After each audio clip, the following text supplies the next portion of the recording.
আজকেও আন্টিকে বোকা মারাবো, আজকেও আন্টিকে বোকা মারাবো।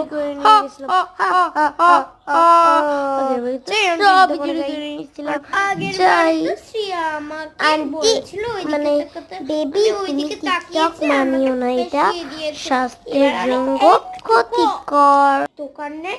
দোকানের থেকে চোখ সারাবো না।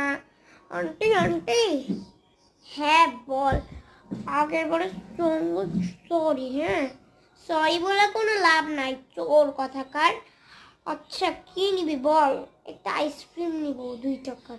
আন্টি এদিকে দেখো তো, কি হলো দেখো না।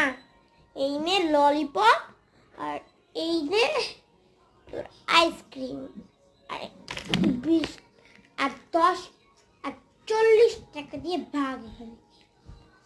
ধরো 40 টাকা, যা ভাগ এখান থেকে।